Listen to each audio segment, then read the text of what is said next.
Hello, and welcome to Recapping with Delora and Ashley. Please follow us on Instagram, Facebook, and Twitter at Recapping Podcast. Also, rate, review, and subscribe to our show on your favorite podcast platform. We're on all the things. We want to hear your thoughts on the movies and shows we review. Leave us a comment on Apple Podcasts or our YouTube channel, and we will read them during the show. Or reach out to us on social media. We love talking all things entertainment and pop culture with you. Thank you guys so much for listening. Thank you.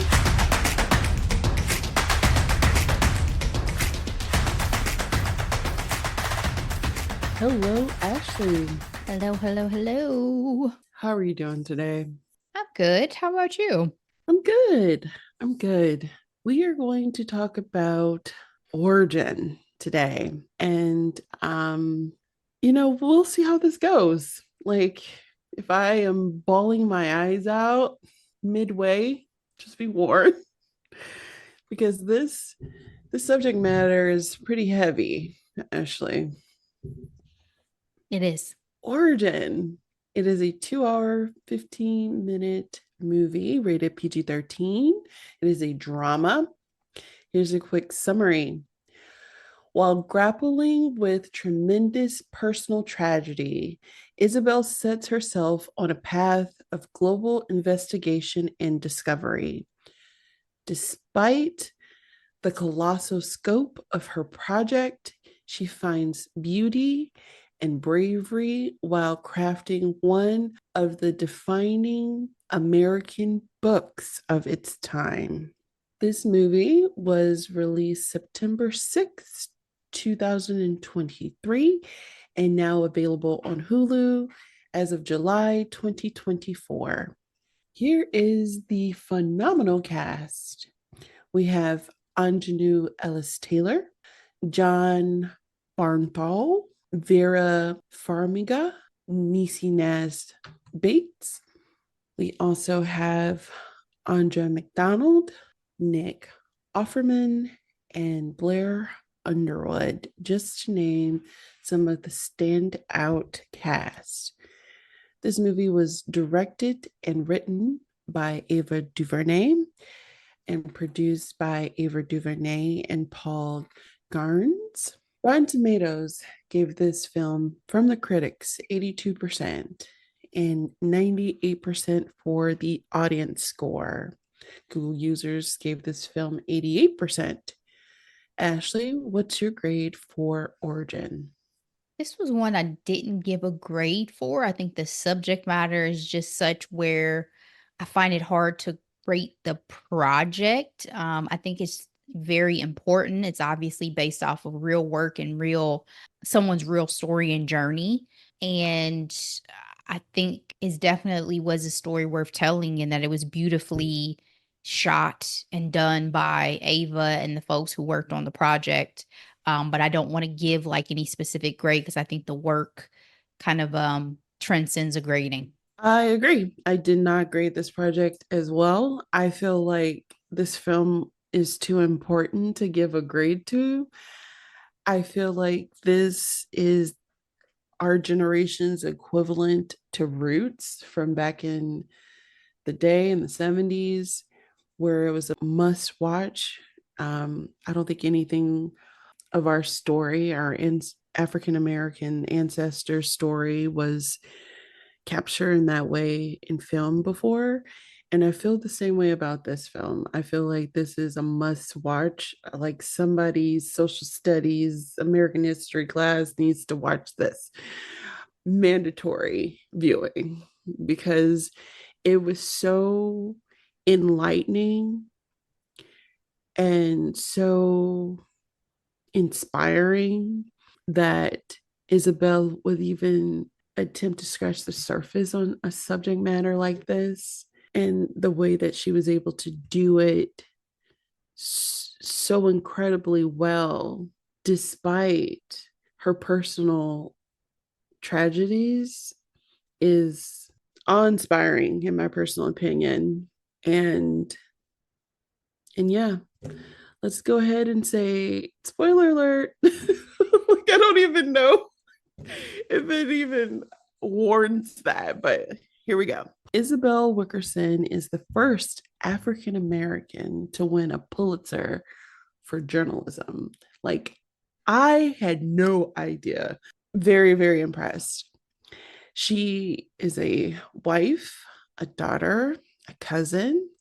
She doesn't write questions, she writes answers for them. I thought that was a fun line that was during the film. This film is a dramatization of Wilkinson's New York Times bestselling book, Caste: The Origins of Our Discontents. In the book, she explores the connective tissue of the caste systems of Americas, India, and Nazi Germany in 8 pillars. We'll dive into all of them as we have our conversation. This movie spotlights the Delett professor, neo Nazi, her mother, and Trayvon Martin, all again having like connective tissues that really explores what caste is and how it differentiates from simple racism. Ashley, were you familiar with this book? And in the film, and she's, talking at her dinner parties about the book that she wants to write. Were you aware of any connections to these different groups around time and literal space having a commonality? So I was not familiar with this book. I honestly wasn't even realizing before I started the film that that's what this film was based off of. So it was fascinating to kind of go down that path and realize that, again, this was a real story. This was based off of work that exists and all those things. I had definitely always been aware of and heard the similarities and comparisons that people have made between slavery in the United States and the Holocaust that happened in Germany, for better or for worse. Some people have argued and made it a thing. Other people obviously have weaved the similarity thread between the atrocities that happened. The one that surprised me was India, because that I was very unaware of in terms of the caste system there, in terms of the untouchables, as they're called, and all of that. I had Yes. no idea. So this film was a big education for me in terms of India and the culture and systems that exist there. It's so funny that you say that because growing up, I was aware of caste, but I had only heard it in terms of like India or even in England because there's essentially invisible barriers you can't penetrate, is right? So like we talk a lot about Meghan and Harry and even Kate Middleton and William. Like back in the day, those relationships would not have ever happened because the women are quote unquote commoners or they weren't blue bloods. And in terms of my understanding of India, I knew there were, I want to say several layers of the caste system, but I never had that lens applied to America, especially in relationship to African Americans in this country. And if you really look, really, you don't even have to look that hard. It's like, oh my God, absolutely. That's what this is. We just always summed it up as racism. One of the things about this film that I thought was fascinating is she was able to highlight that these type of invisible barriers happens with people who look alike also. Like, for America, what makes us interesting and different is the fact that we do have color, right, to be the main distinction of like where your place is, quote unquote, in this country and even within our laws. But looking at Nazi Germany and their treatment of Jewish people, essentially they're the same color and same for India. So very, very eye-opening. I was aware of the book. I actually bought the book.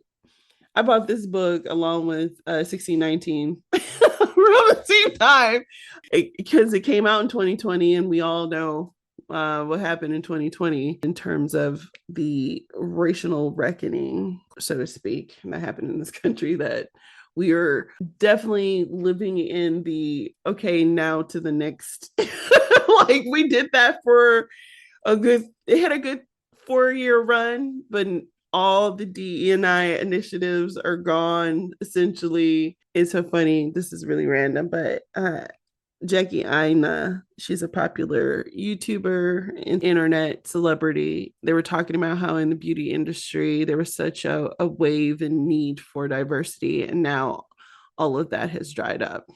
And I'm like, that's just one area of many where that has been pretty prevalent in recent, honestly, in this past year or so.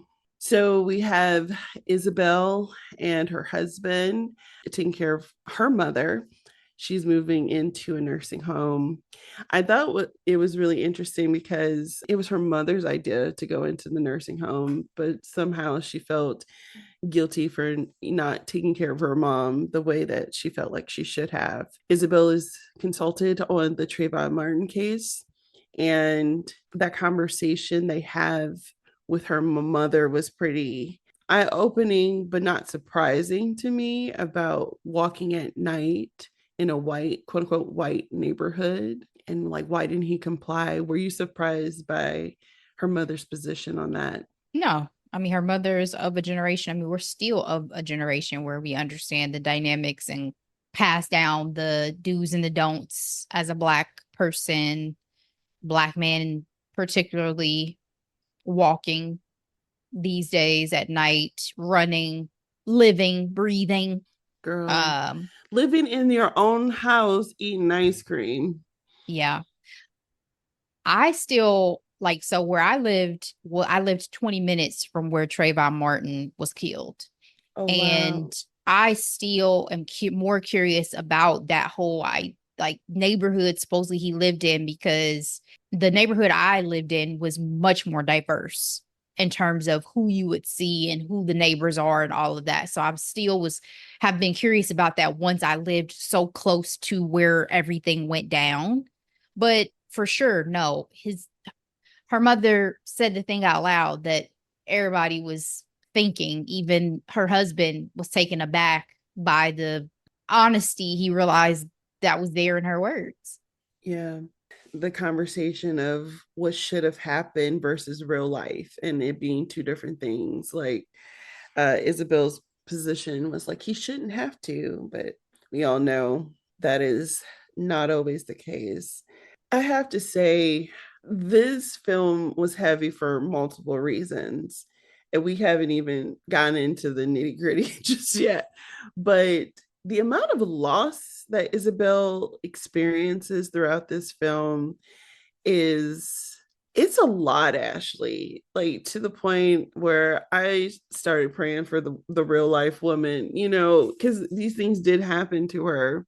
What did that say to you in terms of her character, her ability to shoulder such loss and still be able to produce such remarkable work? Well, sometimes I don't think you know what you can handle until you're forced to handle it. So her suffering such significant losses in her life back to back would seem probably unbearable even to her before it happened.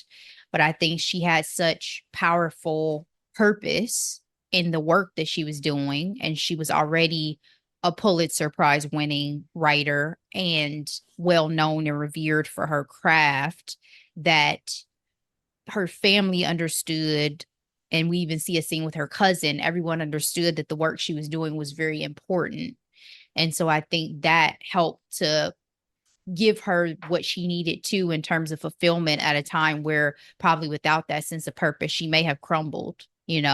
Um, Nothing can replace the losses of significant loved ones, nothing. But I think that Mother, husband, cousin.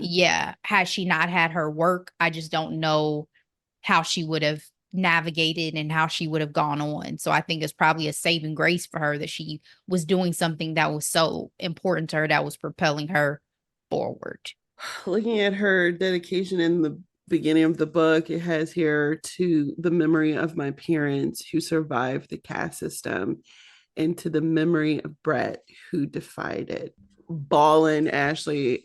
I was bawling just because her love with her husband Brett actually addressed one of the pillars of the caste system.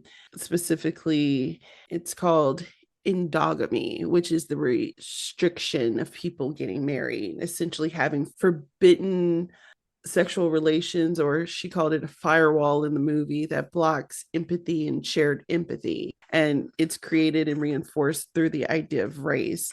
And we saw this through the example of the German gentleman and the Jewish woman. And I think it wasn't lost on me that essentially, her relationship with her husband is direct reflection of the loving case that we have here in the United States. I'd love to know what your thoughts were on this particular pillar of caste. And I was not familiar with this particular term. I was completely fascinated by it, though. Yeah, I wasn't familiar with the term either, but I mean, it wasn't new knowledge that obviously there have been restrictions on marriage and marriage outside of your Right. race and all those things. It was hard to watch, as especially the Jewish and German couple were pulled apart and they shared a child, and all those things that would have gone down and happened, due to the just disgusting ideologies that forced their way into Germany at that time with the Nazis. So I think what it reminded me or made me think about when I watched it was just the fact that there are people today who would like to see us go back to this era, who would like to see us go back to a Yes. time where we are separated and not allowed to Yes. have these rights and wouldn't date outside of our race and all these things, and just a reminder of the atrocities of that era hopefully reminds people of why it's so important to fight for those rights now.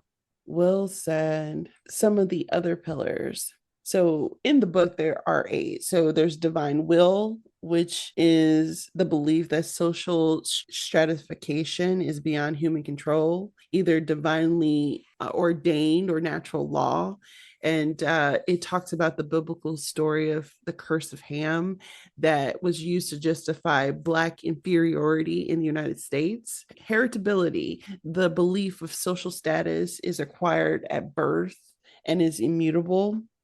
So it talks about the one drop rule, again, demonstrated through Black ancestry. We talked about endogamy, the act of prohibiting sex and marriage between castes. Purity and pollution. So this is the belief that the dominant caste is pure and must protect against pollution by inferior castes. And we see that in terms of bathing, eating, education, and Jim Crow laws. I want to talk about this because, along with navigating her personal life, she literally goes around the world and we learn about different scenarios and different cases and examples of caste between these three countries.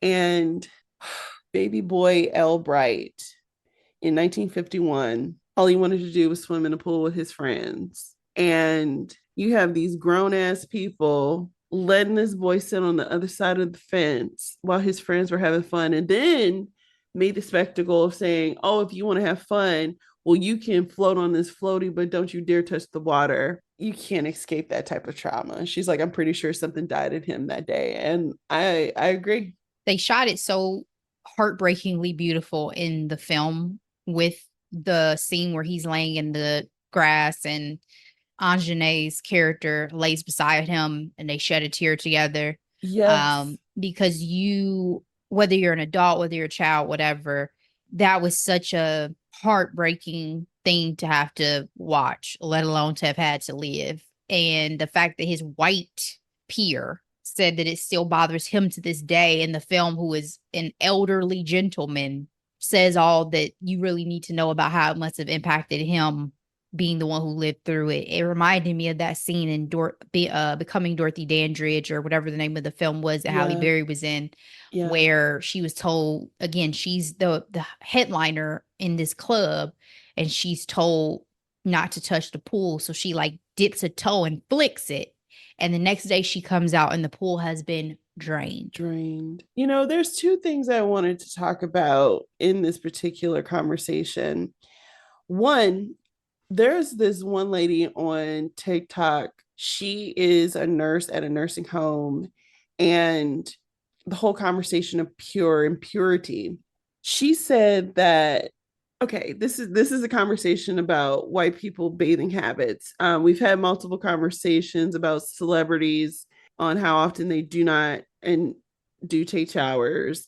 There's an ongoing conversation about white people not using washcloths in their showers or bath times and whether or not they actually wash their legs. She said that one of her older residents said that white lady, they do not take showers every day because they don't have to because their skin is pure, and that black people take showers all the time because they're impure. And I was like, is that a line of thinking? And then in Who addition to spread that, disease?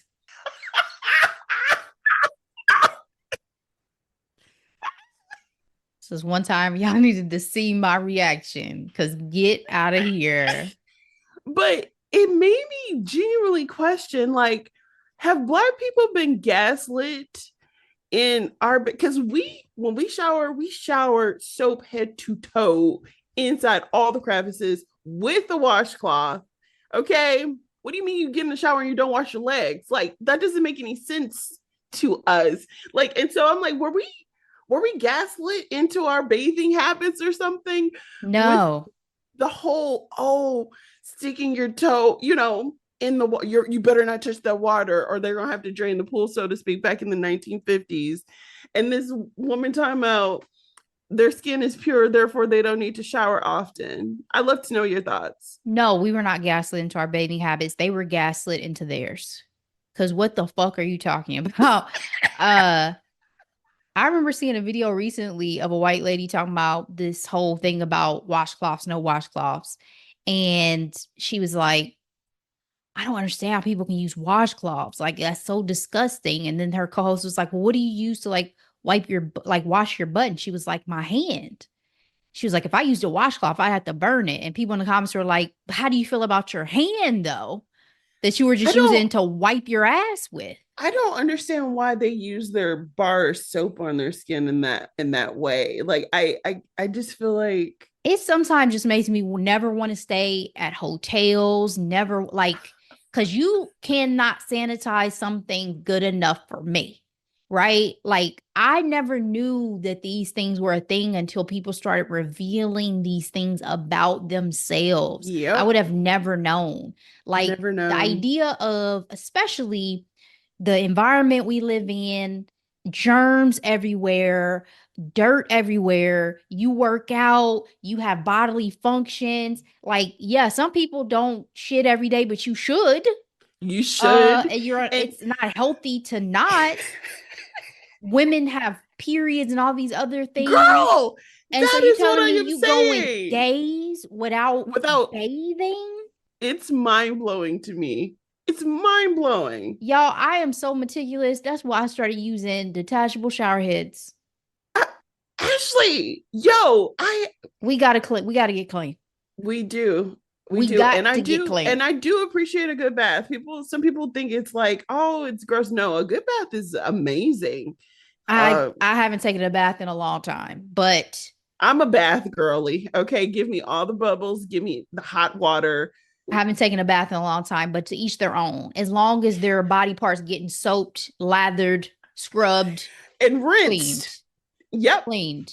We not doing what did Mila Kunis say? Hits, Oh, tits, and something else. I'm like, no, all the no. hot spots. That's what they focus Get on. your like it takes more You're like, effort sometimes to wash up than just to have gotten in the shower. that is what I am saying. Like, you do know our skin sheds often, and you could exfoliate that away. Like, I will never understand this whole bathing conversation. Like, yes, some people don't have BO and stuff, and God bless. I am so happy for you that you never had BO, but the majority of people do.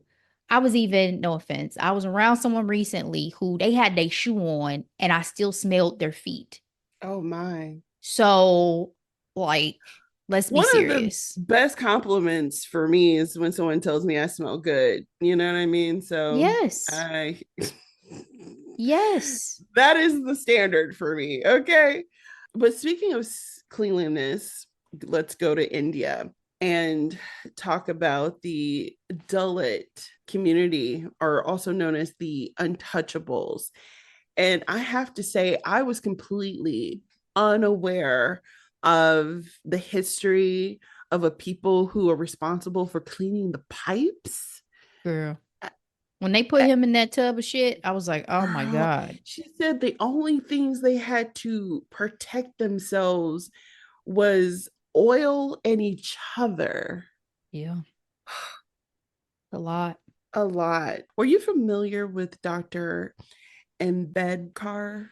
No, like I said, the whole section on India was a lesson for me. I have never studied India, even though I almost went to India earlier this year. Never studied the culture, never studied the history, was completely unaware of even the systems that are in place currently. So was a good education.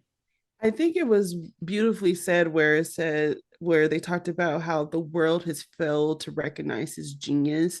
He's behind India's constitution, and he himself is considered an untouchable. But girl, my mouth was on the floor when they said that Dr. King visited India and talked about it in freaking Ebony. I was like, man, the importance of Black publications. You know what I mean? Yep. Can you imagine all the gems?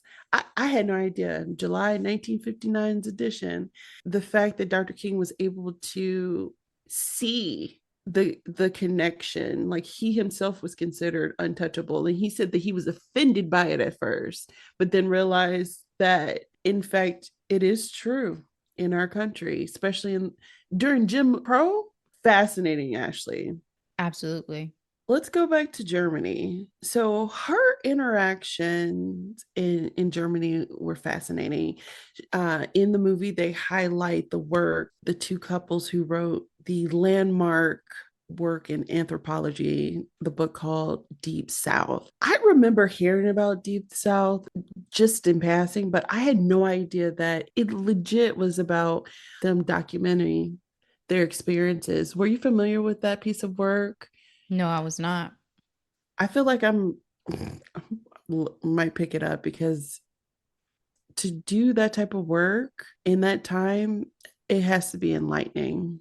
So, with her dinner in Germany, where she was talking to the lady who was Jewish and talked about the plight of the Holocaust, it reminded me of, um, for lack of a better word, the oppression Olympics, right? Where when it comes to marginalized groups, people like to dismiss this conversation because they feel like it's like who had it worse when both groups were woefully disrespected and disregarded, right?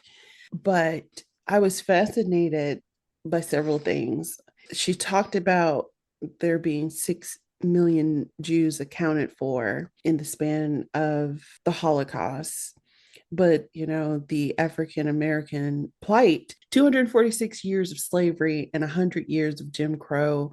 And there's no number of Africans that's been accounted for from the transatlantic slave trade to America in those years that are accounted for. I'd love to know your thoughts of this particular conversation. Do you feel like this conversation is necessary, or do you feel like it's not fruitful?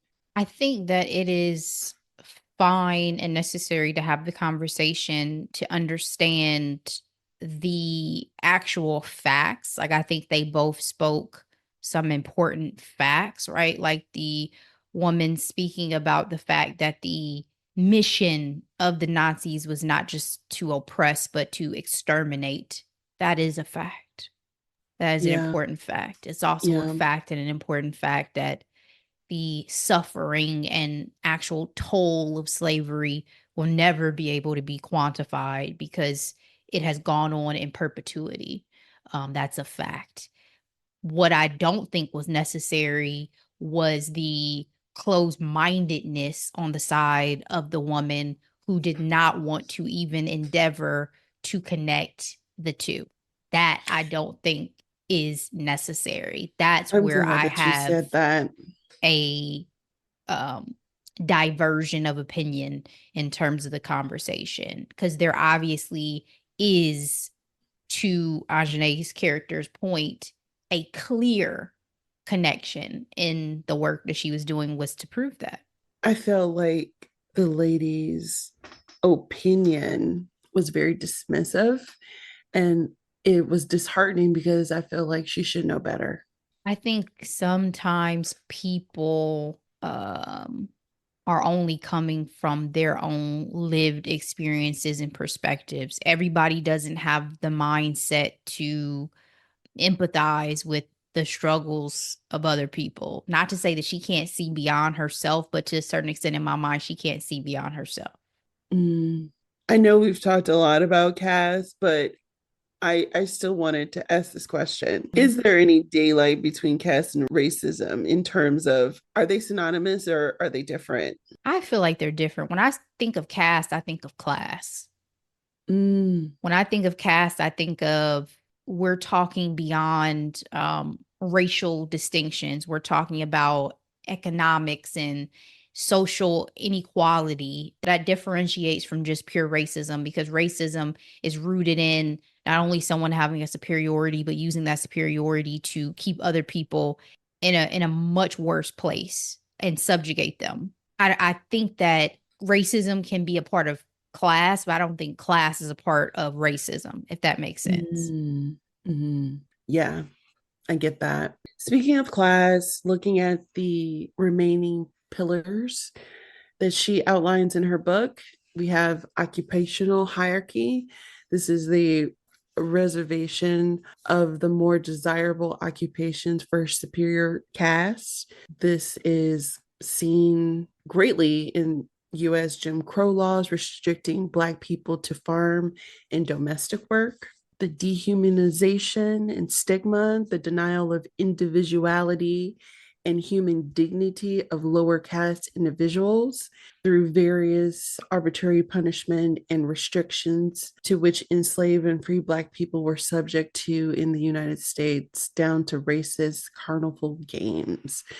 And so, with that in particular, it reminded me of, again, the Trayvon Martin crime that was seen at the top of the movie. He was not seen as a young man going to the corner store for some Skittles. He was seen automatically as some type of criminal. And it also reminded me of the conversation that Isabel had with Miss Hale, played by the great Audra McDonald, when she talked about her going to school and asked what her name was, and she's like, Miss Hale. And the guy had the audacity to say, I knew you weren't from around here because you were looking me in the eye.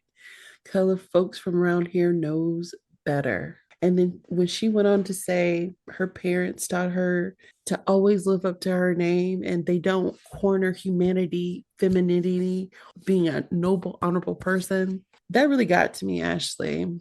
It really did, because I just think of the many ways that Black Americans have been defying our status within this country. We have always been resistant, right? We were stolen from our land. And if you let history books in Texas tell you, they were happy to be over here, right? Being productive, contributing to the economy. But I know that's a lie. Do you have any other examples of ways that our people have defied these systems? I mean, I think surviving in and of itself was a way to buck the system, because I think there were so many opportunities throughout slavery, Jim Crow history that was meant to break us. So surviving alone was an act of defiance.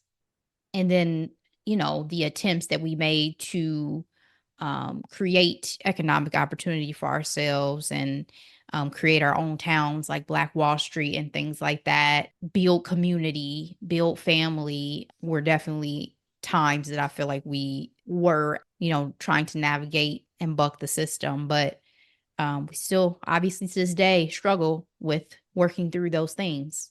That is very true. I automatically go to sports where they actively tried to keep us out. And once we had a leg in, we dominated. So, tennis, Yeah, but gymnastics. part of that too is they've always been comfortable with us putting on a show. Yeah, but even then, we praise Serena now, but the things that Venus and Serena had to go through, and then, I mean, let's not talk about what Arthur Ashe had to go through, but you understand what I'm trying to say. Absolutely. I'm not negating what you're saying at all in terms Yeah, of we still always had to have a struggle. yeah. What I'm all I'm adding on to it is though is that there's still always caveats to that. It's like, well, They're comfortable with sports and I'm comfortable with you entertainment. being in this Yeah, lane because you're yep. going to entertain me, and guess what? I'm still going to make money off of you.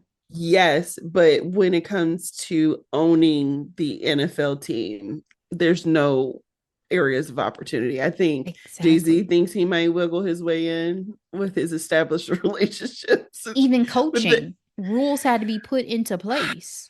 it's amazing we got as many black quarterbacks we do today because there was a time. There was a time. I want to finish with the remaining pillars. Terror and cruelty as means of enforcement of the caste system and control of lower caste people. And this is examples are whipping of the enslaved or lynching Black people, which was shown throughout the movie. And then inherits superiority and inferiority of the caste. This is the belief that people of one caste are inherently superior to those of others. This is expressed through restrictions on clothing, and then it says, or displays of status by lower caste people, such as driving a car. I appreciated her trip to present day Germany, specifically at the memorials. They said here Germany has a memorial for every one victimized by the Nazis, and they're open all day. I think it's I think it's fascinating because, like, also the swastika is considered a crime, and comparing that to the United States, where we have the Confederate flag and it instills the same amount of terror and dread in African American people as the swastika was to Jewish people and all the other people, minority groups that they tortured and killed. I think to myself sometimes, like, oh, wow, what would it be like if the United States is able to be that remorseful for their actions, right? Done to the descendants of enslaved people. When Isabel was like, oh, you say that, the swastika is outlawed, but it's in our state flags. The people of the Confederacy are in statues in public places. I remember personally a former friend of mine when I worked in Troy, Ohio. I met some really sweet people, but then I also met some people who are starch Trump supporters that we are no longer friends. I remember telling her, I was like, "Oh yeah, the Confederate flag is racist and it's on par." And she refused to believe me when I told her that. She was like, "Oh no way, it just means heritage. Heritage of what exactly? Of people who were willing to leave the Union to maintain ownership of other people who were darker than them. Hence dread." Like, I don't understand what. And she couldn't even empathize or wrap her head around the fact that that's what that flag means to Black people. Have you ever encountered anything like that? And do you think the United States will ever come around? No and no. I have not had that conversation, thankfully, because I don't think it would go well. And no, I don't foresee, at least not in my lifetime, there ever being a real come to Jesus moment about so many things in history. We would have to have eradicated the people who support it in order for it to go away. There are no people walking around Germany still doing the Hitler salute and walking around talking about I'm a Nazi. You used to have many people in these United States, including the former president, some people's president, who loves racism and racists. So, no. Ashley, at the end of this film, they use her mother's house as a metaphor for what it would take to heal this trauma.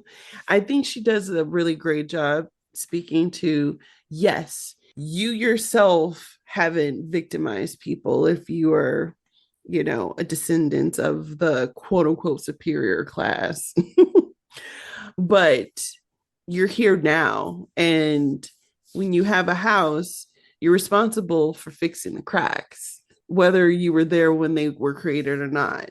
Give me to my reparations then. Do you feel like this was a valid metaphor? Did you agree with her overall philosophy in healing our society, Ashley? Sure, I just don't know how that works. It sounds good. It does. It sounds good, but I see Yeah. no path forward to that reality. Mm. Do you have any final thoughts for Origin? Again, I think it was a very impactful and important story. As hard as it was to watch at certain points, especially when we started talking about the terror portion, and anytime I see even depictions of lynchings, I get physically nauseous. It's truly one of the most disgusting things that I can imagine people using as some form of entertainment, it seemed. And so it was tough to watch, but I understand why Ava put the blood, sweat, and tears and finances she did into bringing this to life. And kudos to Isabel for her work and for her recognition and awards that she's won with the work that she's done. And I'm glad that they were able to bring this to life and help educate folks on pieces and things they may not have known, like for me with the situation in India. So, Absolutely. I agree. I got a chance to see Ava DuVernay at this year's Black Tech Week, and she talked about she's proud of all of her projects. And she was disappointed with how this particular rollout was because she felt like this film could have gotten more attention. Even during the award segment, this is me putting my own editorial comments to it. She did not go through traditional means in financing the film. It was important and actually a great takeaway in her conversation because she said that there's money everywhere and there's always more than one way of doing things. And she's like, just because things have been done one way doesn't mean it has to be the same way every time, especially when you're in Hollywood where white guys are used to doing things another way. It's like, well, I'm not a white guy there are other ways of doing things, and my way is just as valid, and she was able to finance the film. I thought overall the scenes where she does the flashbacks were done beautifully. I thought Anjanou Ellis did a phenomenal job. Like, she is an actress. Okay, like she can do anything she puts her mind to, and I'll be there watching. Overall, this is an incredible work by Isabel Wilkerson. My desire is to finish the book. I have this book and her other book, The Warmth of Other Suns, which talks about the great migration of African Americans from the South to the North during, you know, the Red Summer, during towards the end of Jim Crow. And I have no idea what her next book is going to be, but I have been thoroughly impressed. Thoroughly. So, if there isn't anything else, Ashley, time for hidden gems. all right. I just have one this week. Well, actually, I shouldn't say that. I have two. One that is content and one that is a restaurant suggestion, because I didn't mention this on the mic, but off mic I mentioned that there was a restaurant that I got a chance to visit in Maryland called Succotash, and I ate Taste of the South with some of the ladies from the event I went to. We had Maryland crab cakes, fried green tomatoes, smoked chicken wings, collard greens, mac and cheese, chicken and waffles, and we had Mm. dessert. I mean, we threw down in this restaurant and everything was immaculate. Our wait staff was fantastic. We had a young man named Xavier. Shout out to Xavier. It was fantastic.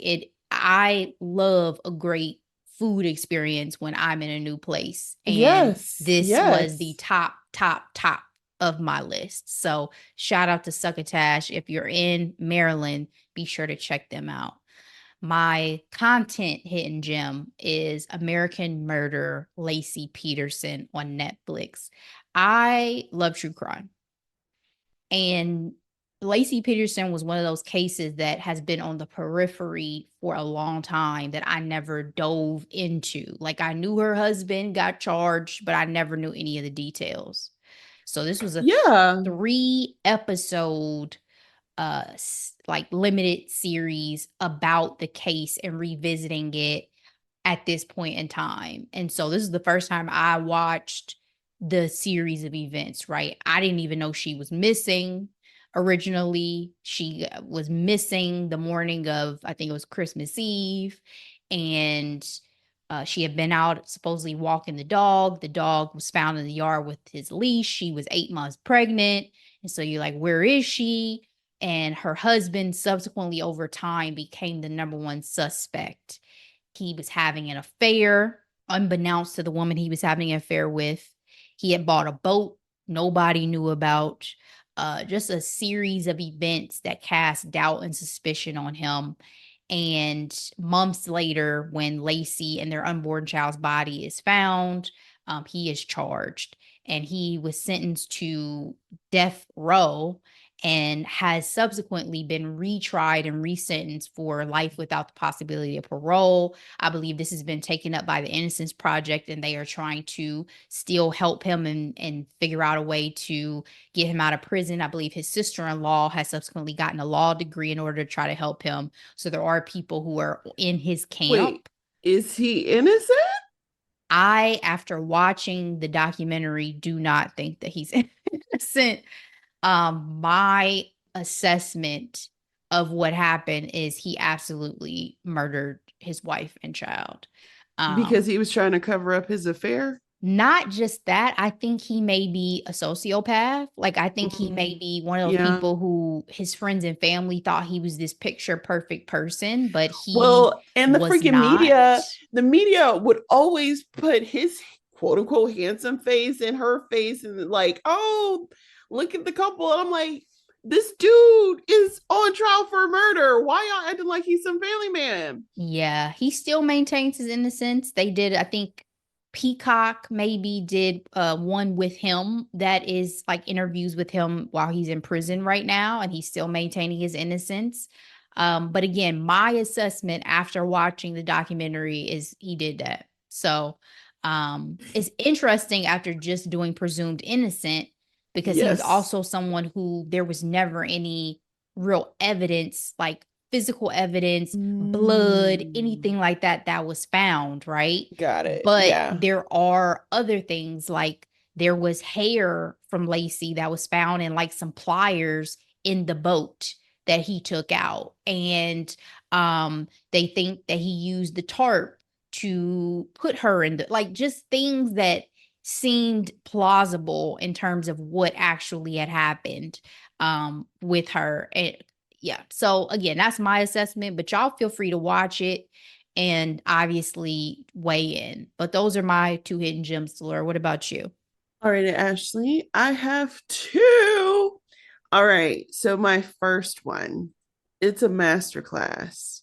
So it is a paywall, but it's Ava DuVernay's Reframe Your Thinking Masterclass. It is about an hour and a half long lesson, and she really does walk you through her process of production of Origin. And it was really fascinating. She talks very candidly about funding and again, reframing your thinking, like thinking outside of box, looking at different avenues. Because I mean, she doesn't say this, but there's always more than one way to skin a cat, right? I love MasterClass as a whole. Very inspiring lessons, and I've watched all my faves. And my secondhand gem, it's a book I just finished. It is called The Grace Year. This was a pretty ambitious read. It's The Grace Year by Kim Liggett. It's like if Hunger Games and Lord of the Flies had a baby. It's a dystopian world. I haven't read one of those in a while. It's a society where girls at the age of 16 are banished into the woods for an entire year because they have to dispel of their magic before they go back into society and become wives. And it follows the main character who has always been defiant of her society and rules. It's very Handmaid's Tale too. So it's like Handmaid's Tale plus Hunger Games plus Lord of the Flies. And there are some twists and turns, and it just made me think about, even though it's fictional, but oppressive societal structure. That's why I'm making the recommendation for today. It's a wild ride. You should check it out. The Grace Year. All right, that's all I have, Ashley. Speaking of that genre, I recently saw that they are making one of my favorite books from my teen years, The Uglies, Yeah, into a film. on Netflix, And right? yes, originally I was like gasping, like, oh my God, I had been wondering if The Uglies was ever going to get a chance to be seen on the big screen. I saw that trailer. I am not excited. It looks bad. It's not even that it looks bad, it's just not gritty enough compared to like the book to me. Like, Mm-hmm. because it's the uglies and it's the pretties, like it's a series. And I feel like they just threw up like some cute like teen early 20 something celebs. You got Keith in there, you got Joey King in there. Yeah. And but y'all should have cast some unknowns and just really got into the meat of the story. That's what I Mm-hmm. was looking for. Like The Uglies was such a good book, that I don't want it to just be this fluff that gets made with the power youngsters of this era of Hollywood. Like that's not what I was looking for from that Yeah, particular book. I feel like they already shit the bed with Divergent series. Hunger girl. Games was better, but Hunger Games wasn't better than the books.